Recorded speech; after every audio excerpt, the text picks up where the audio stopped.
Em nome do Pai, do Filho e do Espírito Santo. Amém. Bom dia, boa tarde a todos, ou boa noite, independente da hora que estão me vendo. Eu peço que você desde já possa dar seu like, você possa estar divulgando, né, esse vídeo, esse canal de evangelização, que é bem simplesinho, eu faço uma câmera de celular, porém é o que dá para fazer.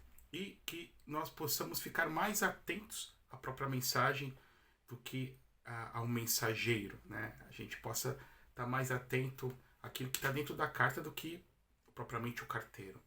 Vamos meditar então neste evangelho no dia que nós estamos celebrando, solenidade de São Pedro e São Paulo, na verdade dia 30 de junho, aqui na Europa se celebra o dia 30 de junho, mas aqui no Brasil se celebra no domingo subsequente a esse dia. O Senhor esteja convosco, Ele está no meio de nós. Proclamação do Santo Evangelho de nosso Senhor Jesus Cristo, segundo São Mateus. Glória a vós, Senhor. Capítulo 16, versículo de 13 a 19. Naquele tempo, Jesus foi à região de Cesareia de Filipe e ali perguntou aos seus discípulos: Quem dizem os homens ser o Filho do Homem? Eles responderam: Alguns dizem que é João Batista, outros que é Elias, outros ainda que é Jeremias ou algum dos profetas. Então Jesus lhe perguntou: E vós, quem dizeis que eu sou? Simão Pedro respondeu: Tu és o Messias, o Filho do Deus vivo. Respondendo, Jesus disse: Feliz és tu, Simão, filho de Jonas, porque não foi um ser humano que te revelou isso, mas meu Pai que está nos céus. Por isso eu te digo que tu és Pedro, e sobre esta pedra construirei a minha igreja, e o poder do inferno nunca poderá vencê-la. Eu te darei a chave do reino dos céus, e tudo que ligares na terra será ligado nos céus, e tudo que ele desligares na terra será desligado nos céus. Palavra da salvação, glória a vós, Senhor. Ave Maria, cheia de graça, o Senhor é convosco, bendita sois vós entre as mulheres, bendito o fruto do vosso ventre, Jesus. Santa Maria, Mãe de Deus, rogai por nós, pecadores, agora e na hora de nossa morte. Amém. Em nome do Pai, do Filho e do Espírito Santo. Amém. Queridos irmãos, como é bom nós estarmos aqui, mas como é ruim, em tão poucos tempo, em uns minutos, eu pretendo no máximo 10, 11 minutos, poder passar uma mensagem tão densa. Celebramos o dia de São Pedro e São Paulo, celebramos principalmente o dia do Papa, e que hoje nós podemos contemplar o mistério da igreja.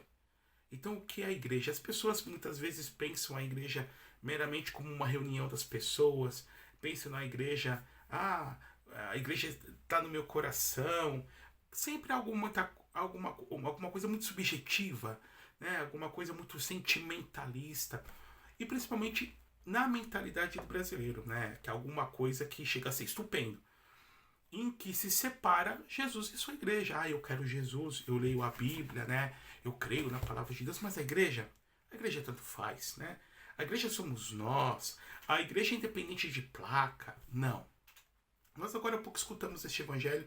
Jesus reuniu-se com os seus apóstolos depois de uma jornada com eles e pergunta: quem dizem os homens, que dizem as pessoas que é o Filho do Homem? Filho do Homem é o título messiânico que ele dá a si mesmo, né?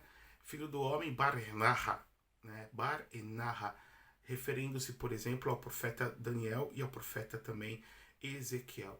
E aí começam a vir as teorias sobre Jesus. O Senhor é um Jeremias, o Senhor é Elias, o Senhor é algum dos profetas.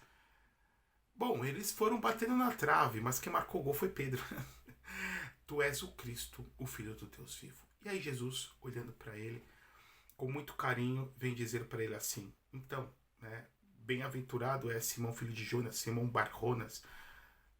Assim como você disse quem eu sou, não porque por elucubração do seu raciocínio, mas por iluminação do Espírito Santo, eu vou dizer quem você é e quem você será. Tu és Pedro, e sobre essa pedra eu construirei a minha igreja, e as portas do inferno não prevalecerão contra ela, e eu te darei a chave do reino dos céus.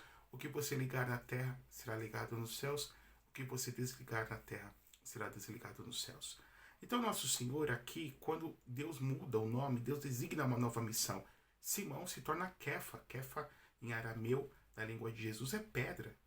Claro que Jesus é a pedra da igreja, a pedra angular do qual nós temos toda a nossa sustentação. Mas Pedro, ele vem se tornar essa pedra visível da igreja. Jesus, queridos irmãos, que a gente possa entender que tem um grupo grande de discípulos, de pessoas que o acolheram, que o seguiram. E ao mesmo tempo, depois, Jesus tem um grupo mais reduzido, os 72, 70 discípulos, E por fim, um grupo mais reduzido de 12 apóstolos. A diferença entre os apóstolos e os discípulos é que os discípulos seguem a Jesus. E os apóstolos, além de o seguirem, Jesus dá-lhes poder, Jesus lhes dá poder sacerdotal. Na quinta-feira santa, o poder de consagrar o corpo e o sangue dele. No domingo da Páscoa, o poder de perdoar os pecados. E desse grupo de 12 apostolain, em grego enviados, ele tem três que são seus queridos, três que estão sempre com ele, Pedro, Tiago e João. De uma forma especial, nós podemos ver a figura de Pedro. Pedro, que é um homem intempestivo. Pedro, que é um homem colérico, um homem que não pensa muito para fazer as coisas. Quando Jesus realiza a pesca milagrosa, ele sobe na barca de Pedro. Jesus, quando, depois que inicia seu ministério em Cafarnaum, ele vai na casa de Pedro, cura a sogra de Pedro. Nós vamos vendo, da parte do Senhor, uma eleição com relação a Pedro. E muito mais ainda a partir desse evangelho. Jesus vai estar com São Pedro também no Monte Tabor, Pedro, Tiago e João, e diante deles Jesus irá se transfigurar. Depois nós vamos ver Pedro no Horto das Oliveiras, e aí nós vamos ver a fraqueza de Pedro. Pedro dorme enquanto seu mestre está agonizando no horto, suportando todos os pecados do mundo. É Pedro que, na noite da quinta-feira santa, quando Jesus diz, um de vós vai me trair, ele pergunta, será eu? E quando Jesus vai lavar os seus pés, ele diz, Senhor, não lave meus pés. E Jesus vai dizer para Pedro, se eu não te lavar os pés, você não terá parte comigo. Pedro, que diz a tradição, depois acabou negando Jesus diante da empregada, cumprindo o que o próprio Jesus havia dito na quinta-feira santa, que antes que o galo cante, você vai me negar 3 vezes. Antes que o galo cante, tu me negarás 3 vezes. Então, ao mesmo tempo, esse homem fraco, este homem débil, mas um homem eleito, querido por Deus. Depois da ressurreição, Jesus, como nos diz 1 Coríntios capítulo 15, quando Paulo elenca toda uma sucessão de aparições a Jesus, diz que teve uma aparição para Pedro especial. Em João, no capítulo 20, nós vamos ver também uma aparição especial que Jesus faz a São Pedro. Pedro, tu me amas mais do que estes? 3 vezes. E 3 vezes Jesus diz, apacenta, 2 vezes apacenta minhas ovelhas, depois apacenta os meus cordeiros. Por 3 vezes Pedro vai dizer, Senhor, tu sabes tudo, tu sabes que eu te amo. Tu sabes que eu te amo. Sim, Senhor, eu amo mais do que estes. Pedro abrindo seu coração diante dele, como nós também, que muitas vezes negamos o Senhor, pecamos contra o Senhor e depois nos arrependemos. Uma beata Ana Catarina Emmerich, uma beata alemã, disse que Pedro só não se matou no momento do desespero porque ele recorreu a Nossa Senhora. Que coisa tremenda, que possamos também recorrer a Maria Santíssima. E depois de Pentecostes, com a pregação de Pedro, mais de 5.000 pessoas iriam ser convertidas. Pedro, que havia negado Jesus, e nos diz Atos dos Apóstolos, ele vai abrir, a partir de Cornélio, a igreja para os gentios, para os góis, para aqueles que não eram os filhos de Israel, para aqueles que não eram judeus. Pedro, que vai participar do primeiro concílio de Jerusalém, como está em Atos, no capítulo 15. Pedro, que ao passar pelas a sua sombra curava as pessoas. E Deus permitiu que assim acontecesse, porque os cristãos sabiam dessa história, de que Pedro havia negado Jesus por 3 vezes, para confirmar a sua autoridade. E por fim, Pedro, no ano 64, juntamente com São Paulo, eu acabei não falando de São Paulo aqui, mas juntamente com São Paulo, ele acaba dando o seu testemunho de fé. Nos diz a tradição que no ano 64 depois de Cristo, portanto, com Caio Nero, César como imperador, ele decretou a morte de todos os cristãos em Roma, na cidade de Roma, na sede do império. E o que aconteceu de fato? Que Pedro, quando está saindo da cidade de Roma fugido, nos diz que ele se encontra com Jesus. Então ele está saindo de Roma e encontra Jesus com uma cruz carregando as costas e pergunta, qual vai diz o Domine? Onde vai, Senhor? Eu irei para Roma para ser crucificado de novo.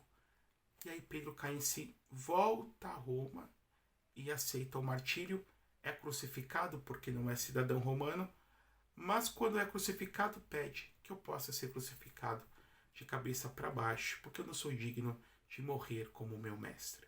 Até hoje, os ossos de Pedro estão na basílica embaixo, né, do altar da confissão.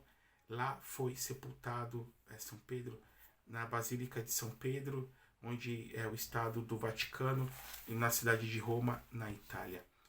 E podemos contemplar na figura de Pedro a figura do Papa, sucessor de Pedro.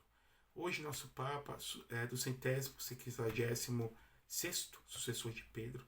Então depois de Pedro veio Lino, Cleto, Clemente, Cício, Cornélio, Cipriano, até chegar depois João Paulo II, Bento XVI e Francisco, nosso atual pontífice. E assim como Jesus mudou o nome de Simão para Pedro, um cardeal, num conclave, que é uma reunião de cardeais para eleger o sucessor de Pedro, também ele é convidado a mudar de nome. Como o nosso atual pontífice se chama Jorge Mário Bergoglio e pediu para que fosse chamado de Francisco. Vamos rezar pelo Papa. Essa igreja que nós pertencemos, Jesus deu a garantia que as portas do inferno nunca prevalecerão contra ela. A igreja, quanto que a igreja sofreu? Perseguições do Império Romano. Depois, quando acaba a perseguição do Império Romano, começa a perseguição do Império Sassânida na Pérsia. Quando termina então essas perseguições externas, nós temos problemas internos, como as heresias, as grandes crises arianas que quase acabaram com a igreja. Depois veio o Islã e a igreja gemeu debaixo da espada do Islã. Depois as heresias cátaras. Depois, por fim, as grandes heresias que rasgaram a túnica de Cristo, como, por exemplo, o protestantismo, depois o anglicanismo, e toda uma gama de perseguições internas e externas que a igreja sofre. A Revolução Francesa, que matou milhares de católicos, os regimes comunistas, a Guerra Civil Espanhola, a Guerra Civil Mexicana em 1922, a Civil Espanhola de 1936 a 39, a Primeira e a Segunda Guerra Mundial também a igreja sofreu perseguição, e mesmo assim, mesmo com as perseguições externas, mesmo com as perseguições e as crises internas, mesmo com todos os pecados do clero, né? Mesmo essas crises tremendas de escândalos que veio toda à tona no começo dos anos 2000 com relação à pedofilia, a igreja permanece de pé e permanecerá até o fim do mundo, até a volta de nosso Senhor Jesus Cristo, porque ele garantiu que as portas do inferno não prevalecerão contra a minha igreja. Diz uma anedota que certa vez Napoleão Bonaparte, que fez tanto mal à igreja, que chegou a tirar o Papa Pio VII e levou para Paris para coroá-lo, por sorte não chegou a coroá-lo, diz que os seus soldados o chamaram e fizeram o seguinte proposta para o imperador: Majestade, o senhor é tão poderoso, por que o senhor não destrói a igreja católica e funda uma igreja napoleônica, uma igreja sua? E Napoleão, diz a legenda, que assim respondeu: eu não posso fundar uma igreja, porque para fundar uma igreja é necessário duas coisas. Primeiro, é necessário morrer na cruz. Segundo, é necessário ressuscitar dos mortos. A primeira eu não quero e a segunda eu não posso. Que o Deus eterno e todo-poderoso os abençoe e vos guarde, por intercessão da Virgem Maria, a Rainha e Mãe da Igreja. Em nome do Pai, do Filho e do Espírito Santo. Amém. E viva o Papa!